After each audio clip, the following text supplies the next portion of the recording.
Hey everybody, it's Blonde Blitz time. Let's go.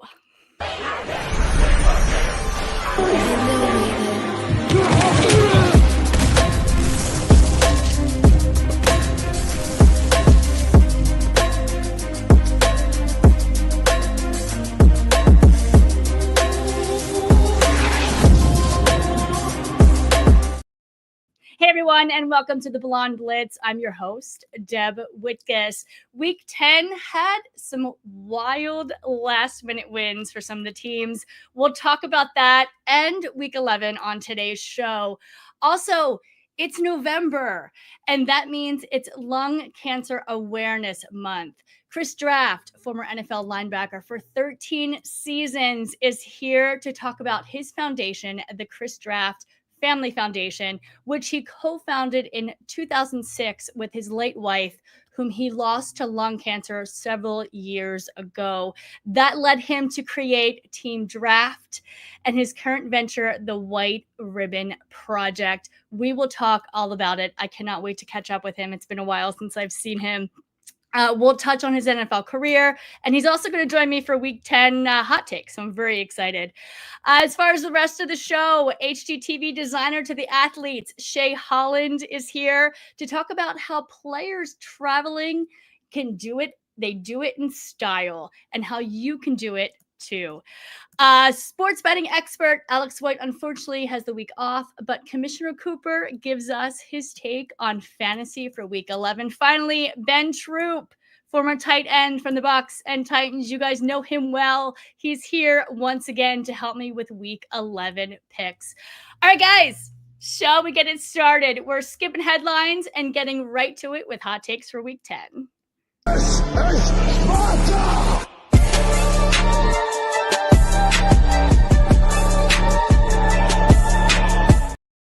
Guys, as I said in the intro, it's November, which is Lung Cancer Awareness Month. My special guest this week is a 13-year NFL vet whose foundation, the Chris Draft Family Foundation and Team Draft, is raising awareness and changing people's lives. He's here to talk about it.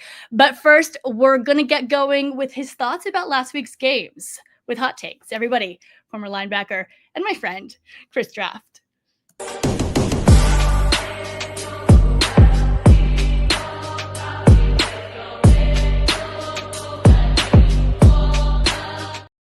Chris, what's going on? What is going on with you? How are you? I'm good, man. I'm excited to be here. I know we're going to go to hot takes first and get a chance to talk about these amazing games that happened last week. It was wild, right? Some of those last minute wins, I was like, what is going on? But it's been a bit since I've seen you. The last time was Super Bowl last year, Jen Welter's event. We always catch up a little bit during Super Bowl. But yeah, let's get to these hot takes. All right, the Bears, they're 4-5. You were drafted by the Bears, right? It's your former team as well. What is going on? What's wrong? They haven't scored a touchdown since week 8, and they have a 3-game losing streak. Is it the coaching? Is Caleb Williams not playing up to par? What are your thoughts? Yeah, that's a big question. It's a loaded question, but I'll say that their loss to Washington was very emotional, right? Yeah, you're going in and there's all this expectations. It's Caleb against Jaden. It's the Bears versus Washington. The year before, they beat them, and it was a huge turning point in the season. This year, they go in and it's this heartbreak. And so when I see these last couple of games, I really see almost like a hangover from all the expectations. Like, we've arrived, we're here. We get over this hump. Everybody's watching us, and then Hail Mary, they're laying there, and I'm not sure they've gotten up yet. Okay. So do you think it's a combination of a little of everything? Oh, it's a combination of a lot of things, but really more of just how, being able to weather the storm. So defense has played well. Caleb, you saw them improving, and these last couple of weeks they just didn't show up. They didn't. Okay. But what I'm saying is that game was such a heartbreak. When I watch them right now, they're just in the middle of the season where that's when you have to decide what kind of team you're going to be anyway. Yeah. And the key is where's the leadership from coaching, leadership from in the locker room that really has to say, we have to refocus, right? Definitely, we didn't set out to lose against the Washington, and these last couple of games we've struggled. We have to get back to the basics. We have to get back to what it takes to be able to win. And as long as they can refocus and do that, they've been in all the games, right? Right. They have to make sure they refocus and recognize that every game, right, has the ability to go down to the last 2 minutes. And if you don't finish it, it can be a loss. But also, if you finish it, it can be a win. So the rest of the season is wide open. If you realize that, again, you've got the players, the game is built to be even. If you go out there and play and give everything you have, hey, it's wide open. All right. And they also did just fire their OC, Shane Waldron. Do you think that'll make a difference real quick? Well, you don't like seeing a firing at that particular time, but what it does say is there's a lack of confidence in the play calling right now, where they're looking for something to blame. But again, what I'm saying is you got to be able to take that in stride. It's not just the play calling, it's the execution and more just the mindset. The mindset that says, can we weather the storm? Can we, if there's an like if something bad happens, do we just lay it down, or can we respond? Right? This is it's a long season. Everybody is fighting. I mean, nobody wants to lose. So you're going to get people's best. All right. So can you accept that they're coming? They're coming. So right now, refocus on it and let these last 3 games learn from them. Learn from them. Don't dwell on them. Learn from them. Yeah. When you mentioned weathering the storm, another team, a team that's done very well at weathering the storm here, Kansas City. They're undefeated. It's been 321 days since they lost. Now, they won last week by a block kick against the Broncos. How long do you think they can keep this undefeated streak going? I tell you, I wouldn't bet against them. I wouldn't. Okay. So my mom grew up in Kansas City. Okay. So I grew up a Kansas City Chiefs fan, and my dad's from right outside Philadelphia in South Jersey. So I was a Kansas City Chiefs and a Philadelphia Eagles fan growing up. Yes. So watch tons of games, watch games where they weren't real good to when they were good, and now when they're amazing. And I was actually out in California. I was there with my family. We're watching the game. My mom is absolutely cheering for the Chiefs. My dad is like a Chiefs fan, but it's like underneath the Steelers, he's really a big fan of the Steelers. He's the outlier in his family. And so we're watching the game, we're cheering for the Chiefs. They're right there at the end of the game, and they have it set up for a field goal. My dad's like, bam! I can't believe it. They're supposed to win this game. And I said, hey, it would not surprise me. This is the Kansas City Chiefs. It would not surprise me if they miss the field goal. Yeah. Right? There we go. It would not surprise me if the Broncos missed the field goal. And it was right after that, they snapped the ball, blocked, and my dad looks at me like, what? I love it. I love it. Did you see Patrick Mahomes' face too? I'm sure your father had a similar expression. Like, I've never seen Patrick Mahomes be like that face and like running out with his arms out like he was flying. The key is that there's so much confidence on that team right now that you have to believe. Again, it's very much like when Washington throws this Hail Mary, that this is what this game is, and the team believe it, that they believe that we have to play the whole game, right? That it's going to come all the way down to the end, and they understand that this is a game where offense, defense, and special teams can win it, right? Yep. So until that game was over, I'm saying that the Chiefs have found a way to win. There are certain teams, great teams, find a way to win. Teams that struggle find a way to lose. The Chiefs right now, with the streak that they're on, they are finding ways to win. Haven't played great games. Definitely haven't played complete games. But what makes them dangerous is that even by not playing their best games, they're still finding a way to win. Yep, they still win. And they have the Bills coming up next week. It should be a really good game. I mean, one I'm really excited to see. So you mentioned you said your mom is from South Jersey, so my dad's from South Jersey. My mom is from Kansas City. Got it. Okay. Okay. Where in South Jersey? Sicklerville.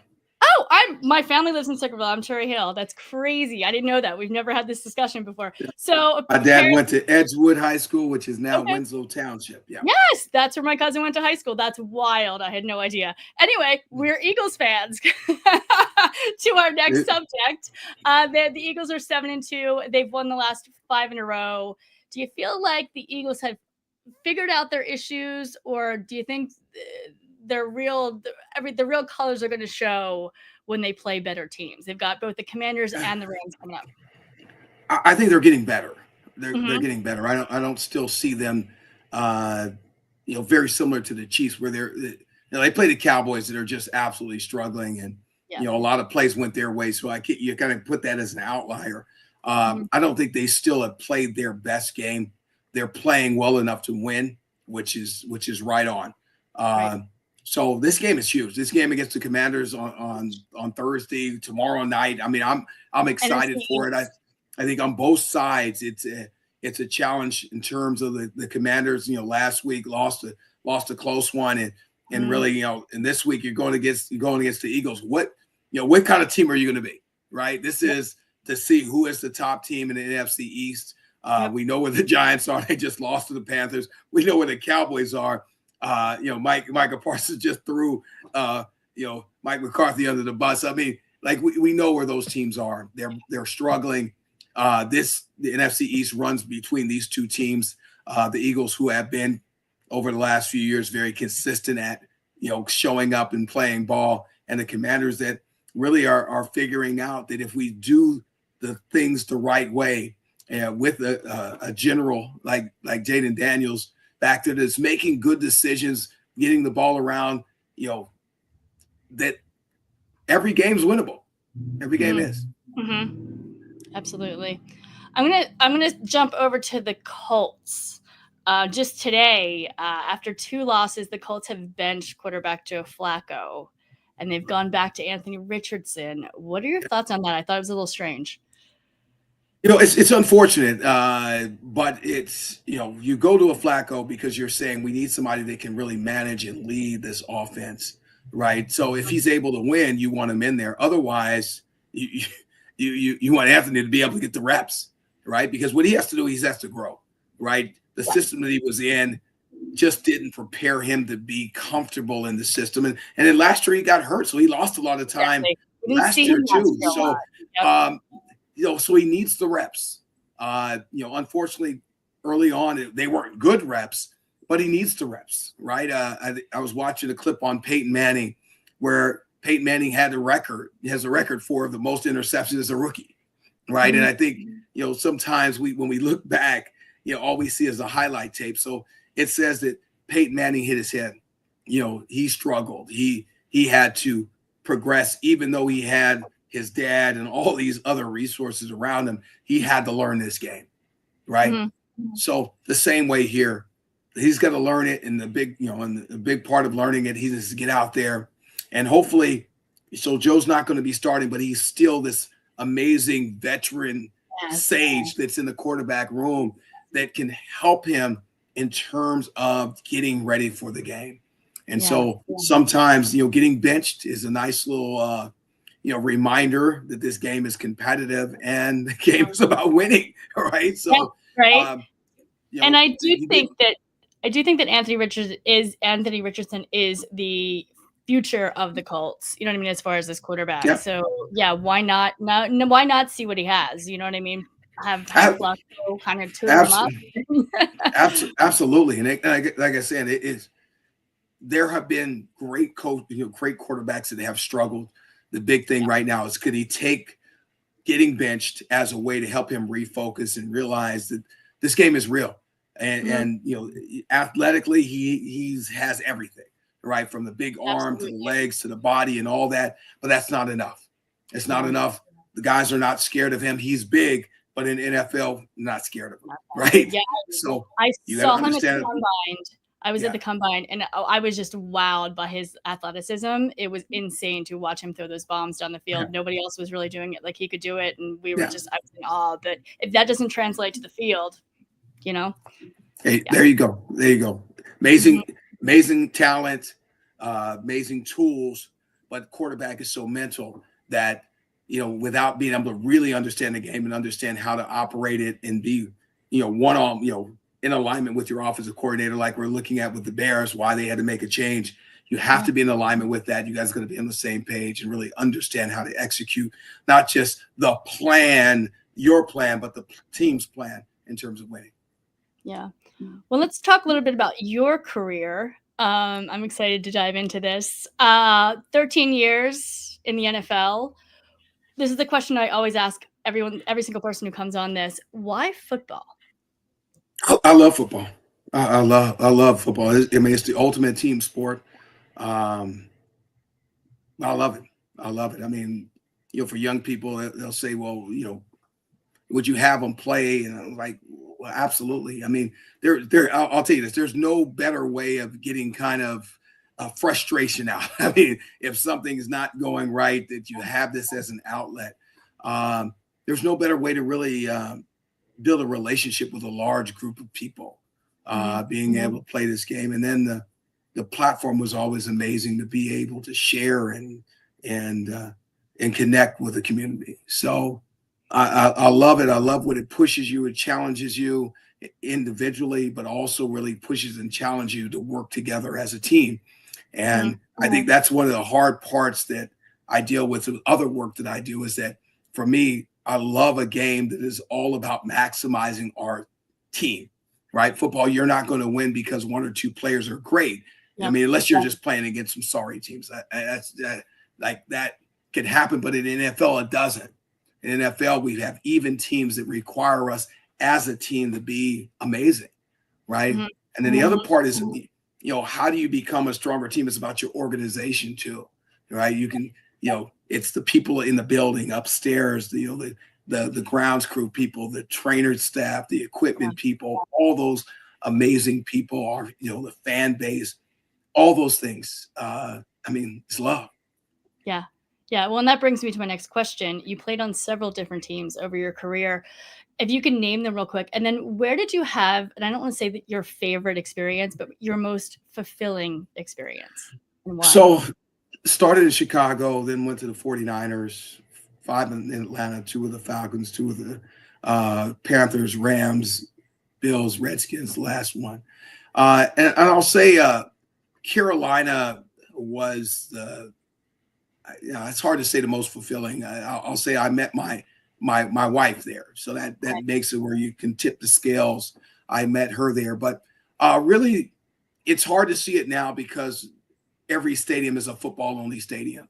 But there was a long time where it wasn't. So Carolina had the best field in terms of, it had a grass. Now they have turf, but they had the best grass field. And Jerry Richardson, being a former player, wanted to make sure we had the best grass field because he understood that would take care of the players that much more. And so I knew that on by playing up there, I felt the difference. On Tuesday was a huge difference between playing on field turf, how my body felt. Right. Yeah. The other part was that Charlotte was a small city. Literally, my first year there, I actually walked home from games, right, which is crazy. I don't know if you can do that now. Games, I was bigger. Next year, I wasn't that far, but the airport is only about 15 minutes from downtown. So if we flew someplace, Charlotte it's very similar to Atlanta, where none of the flights are too long unless you're going to the West Coast. Where we got, you get back. And instead of in Atlanta, where it was an hour to get back to the facility, literally an hour. It's 15 Traffic minutes. is insane in Atlanta.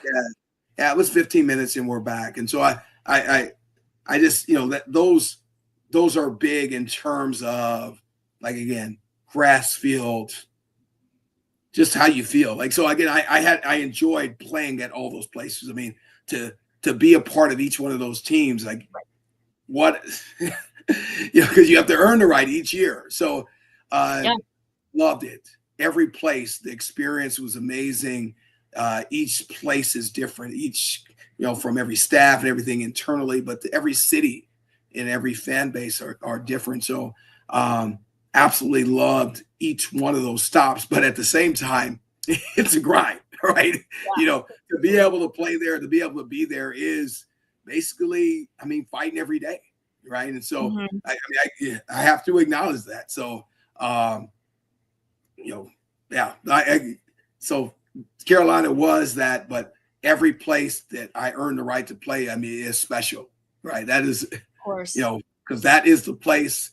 That's the best place for you. That's where you want to be. And so, asked me what was my favorite team. The team I was playing on at that particular time. Exactly. Absolutely, that's what it is. Absolutely. So you mentioned your wife, who you met while you're playing with the Panthers, and both of you created, this platform, and the Chris Draft Family Foundation. Do you want to So tell me a little bit about it? So actually, that predated her.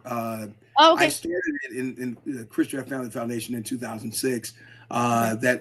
It's at the same year that we met, but it predated her really in terms of it was built off of my experience in the NFL to that point, and it was really about how do we maximize the impact in the community uh, if the community is not ready to work with the NFL. Right. Right? So there were too often there were groups that wanted to do more, but they would come up with ideas that really just didn't work within our schedules, right? Yeah. Um, and Even instead of even having to go to community relations people and have to help them modify some of these, um, it, I guess some of these um, events and everything that they were pitching to us by getting out in the community, having a way of getting out of the community, could build relationship with the partners, with the folks, and really help them be able to bring better ideas, right? Coach Mhm. them up on how the NFL works and how what's the best time to do things, and then help them understand how they need to work potentially with other groups and help them forge those bonds so that we Mhm. can be more impactful. Right. And what is your impact? What type of things do you guys do? Well, it was empowering families to live healthy lifestyles. That was the number one focus of the Chris Draft Family Foundation. If I gave you just an example of that, is that when you see Play 60 within the NFL, Yes. Play 60 initially was partnered with Keep Gym in School, right? And so when we say empowering families to live healthy lifestyles, it's really recognizing that Place 60, that commitment is only as good as the schools. That's why Keep Gym in School was so important. It is Mhm. about the young people being lifted and challenging them to be able to do it. And that's why the parents are critical in Yeah. being able to fight to make sure that the schools have it. Those parents from the PTA, from their involvement with advocacy, from Department of Eds to their districts to the states, are critical in making that happen.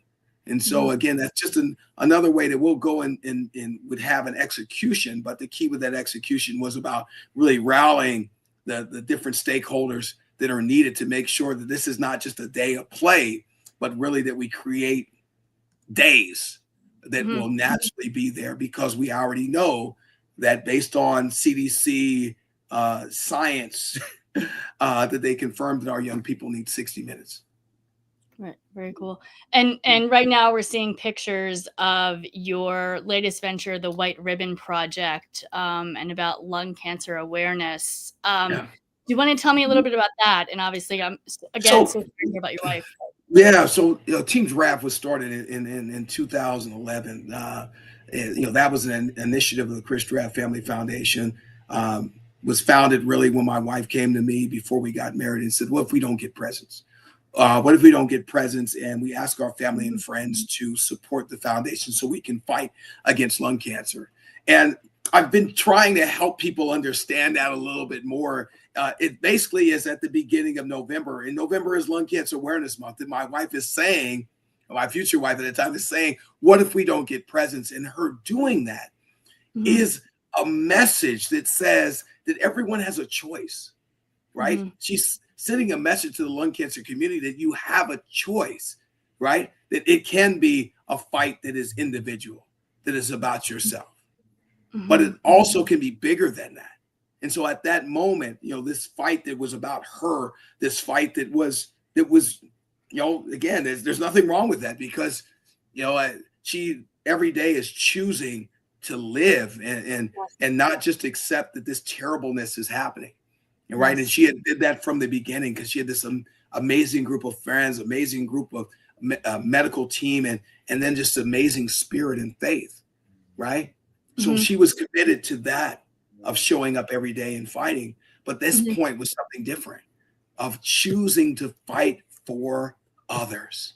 And so this team draft that was created is based on her basically asking family and friends and myself to join the lung cancer community, right? Not for us to be outside of it, but to join it and bring our resource of playing in the NFL. She danced in the NBA, and bring our resource to the team, right? You know, a lot of people think that we created this kind of separate team rather than she's asking to be a part of it, right? Will you join me in lifting up this community in a way that we make sure that everyone knows that they're loved, that the system reflects that everyone is educated and has the information that they need, you know, throughout that process, and they don't have to fight for it, the things that have already been proven, and then that there's hope, and that's clear, that they know that there's absolute hope because the people around them have shared it. And so I say that that's team draft. And so part of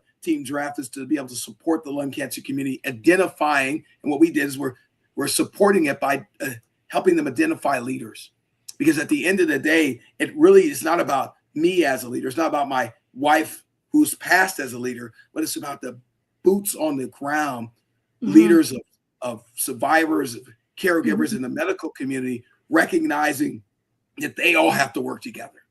Right. And so when you see the White Ribbon Project, that's not ours, but we supported it. We were early adopters of it based on the fact that the survivor, Heidi Onda, as we were sharing with her, that the key with us was finding leaders that would address the fact that if we wanted to change the awareness, if we wanted to change what's going on, it was going to require our community to do it.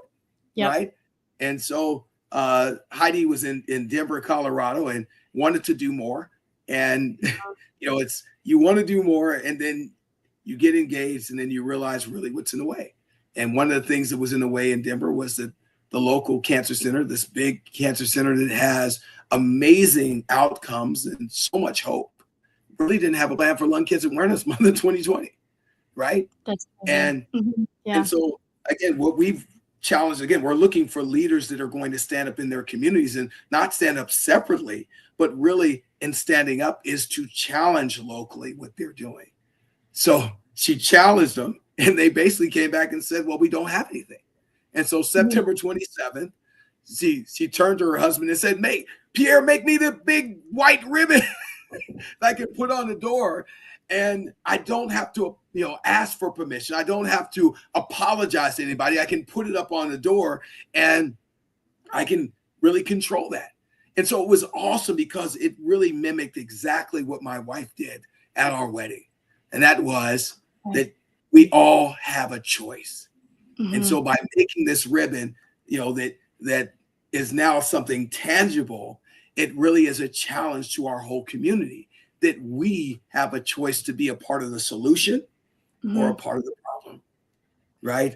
And so when you see the White Ribbon Project, again, it's not mine as much the same way as that my wife asked us to join the community. It's the communities, and it's a challenge to the community by the community.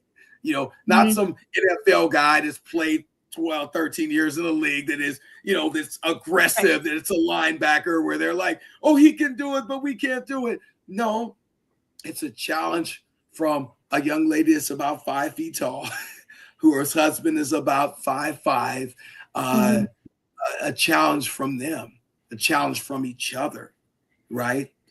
That unfortunately, because my wife passed away, it couldn't be a challenge from her, right?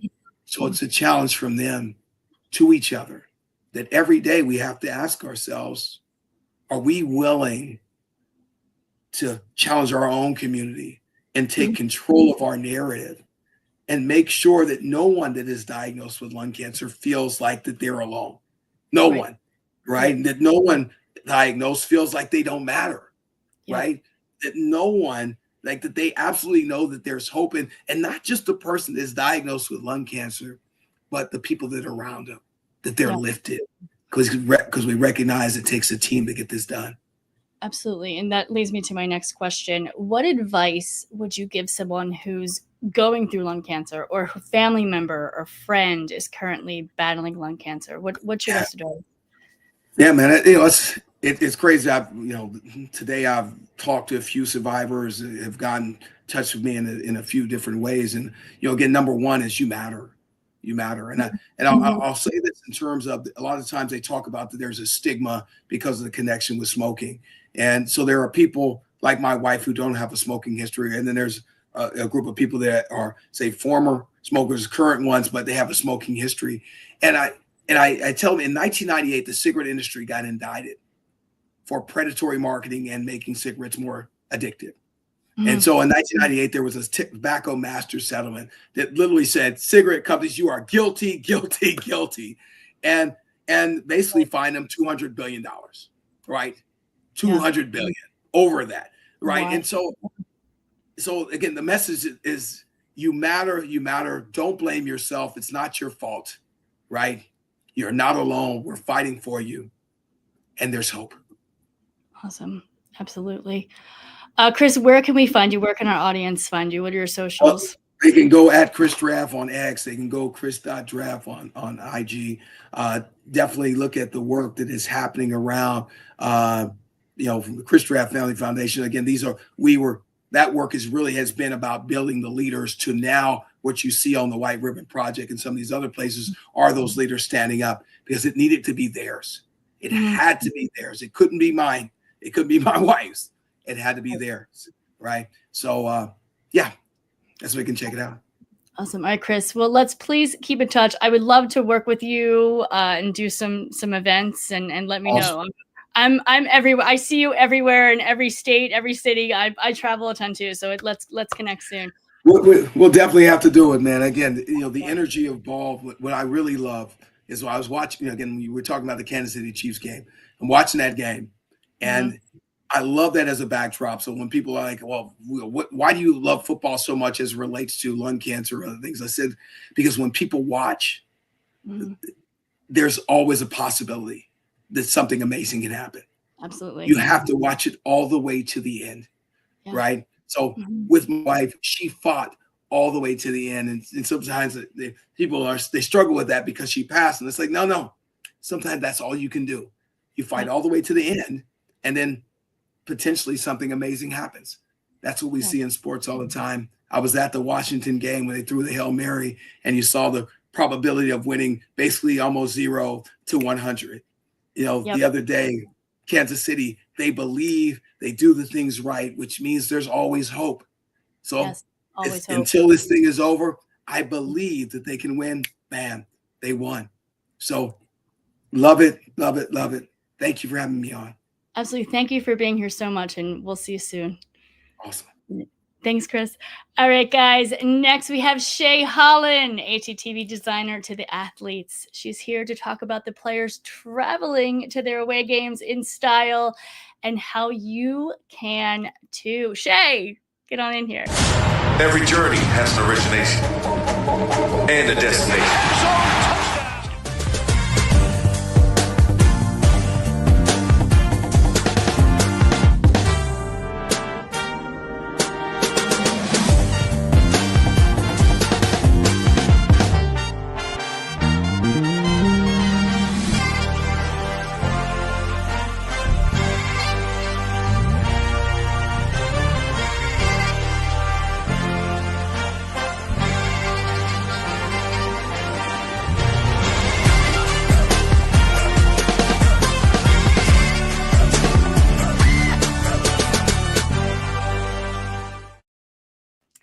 Shay. Hello, how are you, Deb? How are you? I'm doing pretty good, thank you. I figured with the holidays coming up, it was a good time to talk about travel. Yes, that's right. I mean, last week we talked about hotels where the players stay, but we didn't touch on how they get there. So exactly. Now, they travel up to 3,000 miles in a season. Is that correct? 30,000. Yeah. 30,000 miles in a season. Yeah. So it can be obviously grueling and intense. And sometimes some of the things that you can learn from their travels is things that we can bring into our travel to make it a little bit smoother. And most people might be surprised to realize that I believe two of the teams only have private jets. The rest of the time they're flying. Yeah. I think the Cardinal. Wait, let me look at my notes. I want to get this right. For right now, what I could find in my research is just the Cardinals and the Patriots are the only ones that have. Yes. They're the only ones that fly. Yep. Mm-hmm. And I'm pretty sure a lot of them fly American because I have friends who are flight attendants for American, and they've been asked to do some of the NFL flights too. So yes, they do. They do fly commercial. Mm-hmm. Yep, and they charter them. So you're right. American, United, Delta, and then there's a company called Atlas that has just charter flights that some of the teams just use them exclusively. So sometimes we think like, oh, they're like all in first class. They're having this amazing experience, and really it's just wide body planes that can fit the amount of people that they need to transport, which can be up to like 180 people, which includes the players, the coaches, the staffs, and still have room to spread out. Like one of the people that I travel with frequently, I think he's 6'5" or 6'6", and to see him like back in coach is painful to watch. And so for these players, it's more about the comfort, because you've got, these linemen that are over 300 pounds. And so you can't, expect them to necessarily be sitting three in a row in a seat. And so that's why the charters are, that would be a little bit uncomfortable. Right. So what are some important aspects the teams look for when they're traveling?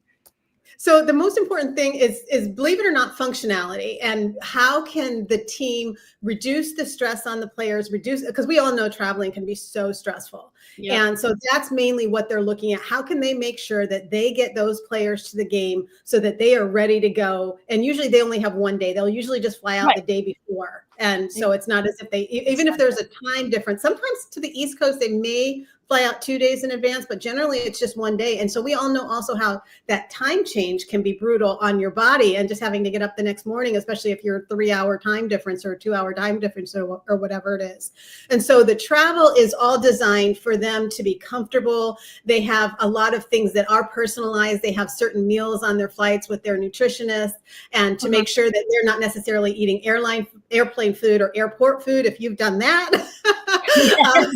we'll say yes, and it is so salty and bad for the body, especially when you're at high altitude and everything. So they're doing things a lot differently in a lot healthier manner. It's really focused on their health, focused on their rest, focused on their comfort. Right. And what are some things that maybe the players, to beat the travel fatigue, what do they do? A lot of it is just they try to stay on a schedule, a regimen, which is so important for the human body to be on a regimen. That's why last week we talked about the hotels. We talked about that they actually have that bed check. Sometimes it's 10:30, sometimes it's 11 o'clock, but it's not a really late time, and that is so that they can definitely focus on their rest. Most of them will have, their own personal routines. Like, for example, when I travel, one of the most important things for me is like my tea, my certain teas that I like to bring with me, and I bring my own mug because it's just very comforting, and I can give you all the tips that I do, but the players are doing that too. They have certain games that they like to play on those long flights. They have, some of them have certain allergies, for example, and so they have to, make sure that they're getting the right food for their bodies. The worst thing could be an allergy attack before a game. That would be horrible. And so a lot of it is just them paying attention to their own personal routines. And then the people that work with them, that are traveling with them, especially say their nutritionists and their trainers, are very aware for each player, what is that player's needs in terms of, for example, diet. A quarterback's diet is very different than a lineman's diet. The lineman might need 5,000 calories a day, but the quarterback doesn't. And so all of that is, and even when they're on the road, and probably more so when they're on the road, they're focused on just those kinds of aspects. Right. And obviously, that what you just mentioned, the holidays coming up, how can we kind of take in some of these, things that the NFL players do and kind of bring it to real life travel? Yeah, for real life travel, I would say the number one thing is preparation. Now, we don't have an operations team doing it for us the way that that's they what I was do. like, real life. In real life, I'm on the internet comparing prices and just like everybody else.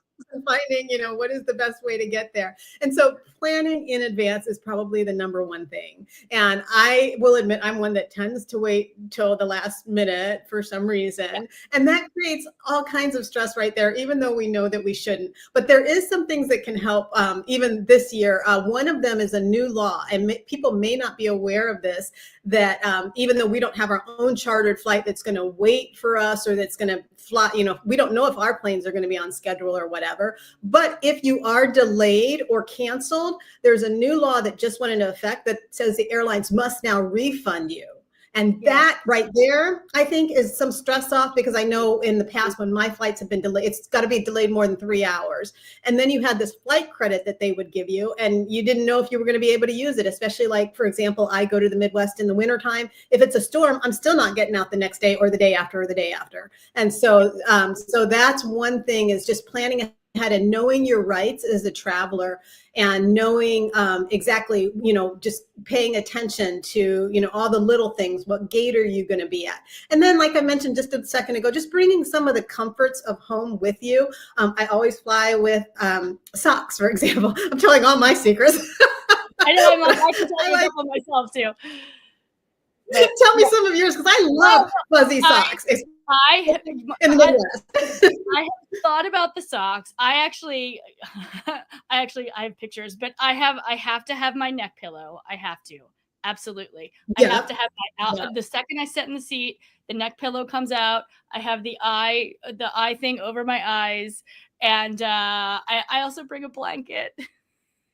Oh, you know what? I used to bring a blanket, and then I just decided, I just have a big coat usually that can double as my blanket. I still just, I travel super light, just because I've gotten used to traveling really light. But I have learned to, just those comforts, to me, it goes back to the regimen, is really important. So I think people need to be aware. I also keep a bag packed at all times, just because that comes from my TV news background. We call it a go bag. And it's the same for the players. It has your same stuff in it, so that you're never on the road and realizing, oh my gosh, I forgot my toothpaste, or I forgot my this or that or that. It's always packed. I always just refresh it as soon as I get back home, and then it's ready to go for the next trip. So a lot of those travel tips are just like, what can you do to reduce the stress? Do you meditate? A lot of the players will do meditation.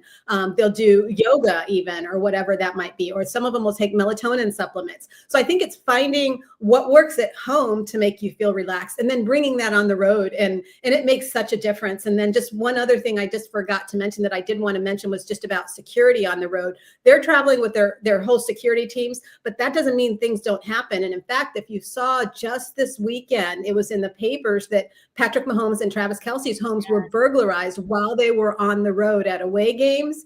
And so I did want to just mention that, and the FBI is involved. It's crazy.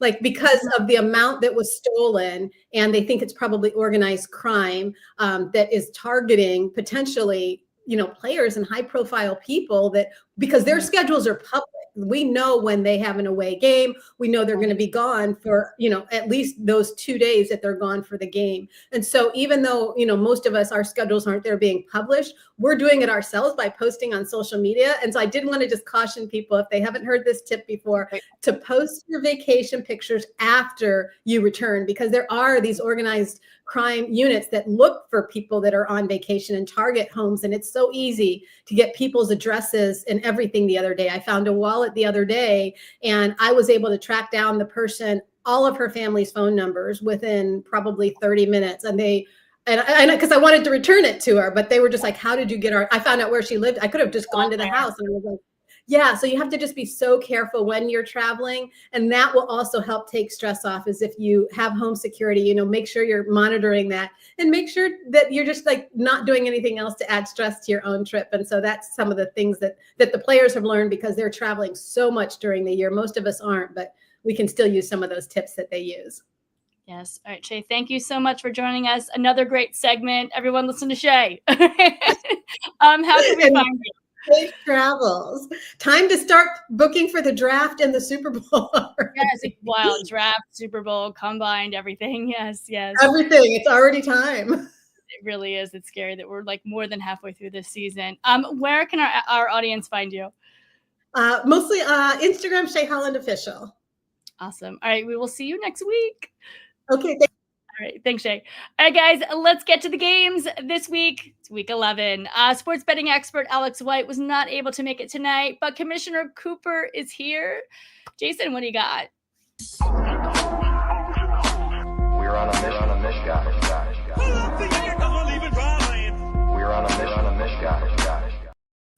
What is up, Deb? It is good to see you. Good to see you. Thanks for being on tonight. Thanks for having me. I'm sitting out in the living room this evening, not in my normal little bedroom studio. So excuse the motif in the background, but I'm glad to be here tonight. I missed you last week, and I wish I was in because, man, I was hitting last week. Got my DFS off to 177 points. Wow. Yeah, which was a nice little humble brag for me anyway. But let's take a look at what I got cooking for you guys this week.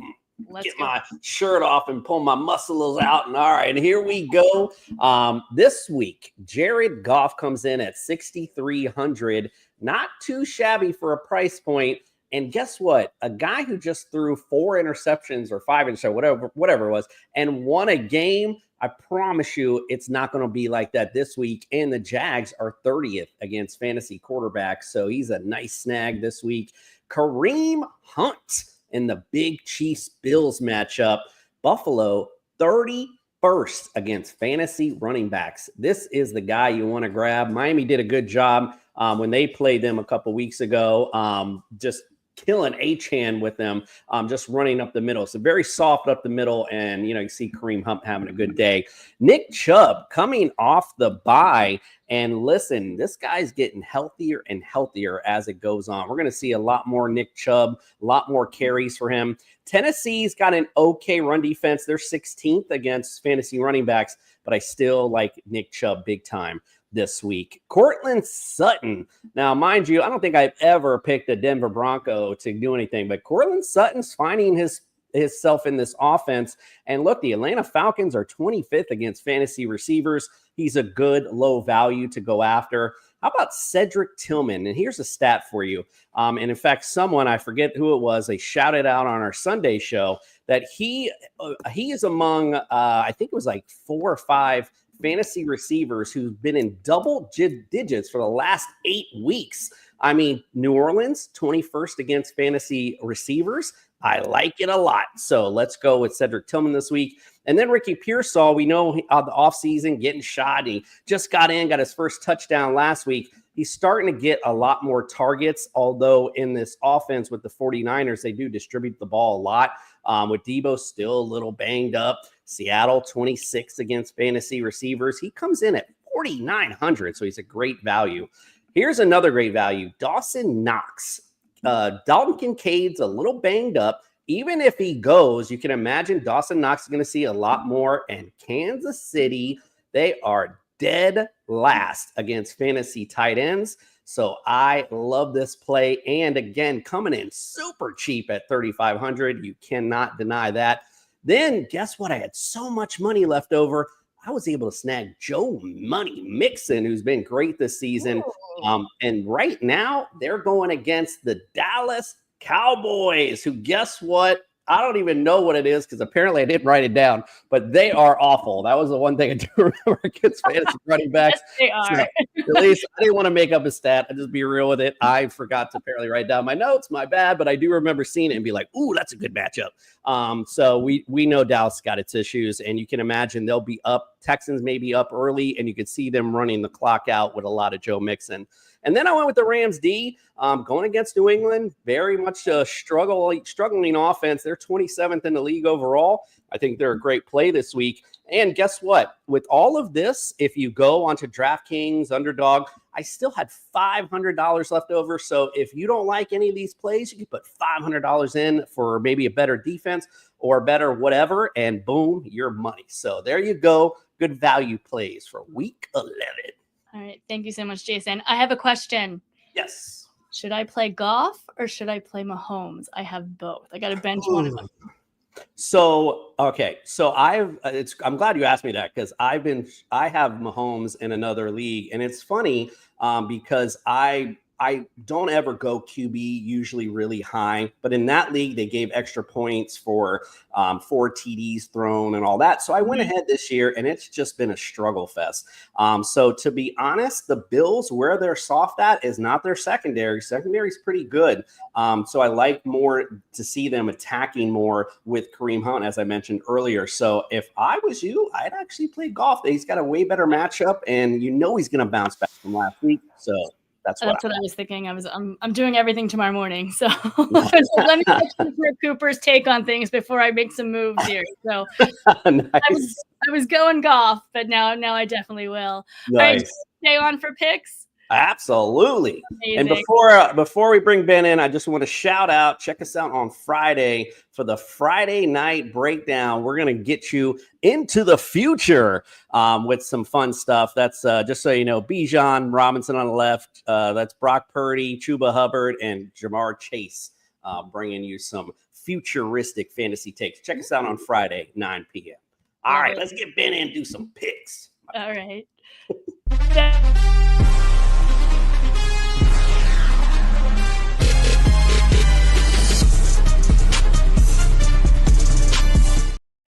Ben. Hello. What's good, everybody? How y'all doing? We missed you last week. Yeah, man. It's crazy. It's always crazy in the True household. There's always stuff going on. These kids got schedules like secretaries and all famous people. Not So hey, all good. We are back. We're back here this week. We're ready to talk Week 11 picks. We'll start out with the Eagles versus Commanders tomorrow night. Ben, what do you got? As much as I want to go with the Eagles because they are finding their stride, right? I mean, it's something about good quarterbacks that expose this Eagles defense. Eagles defense is good.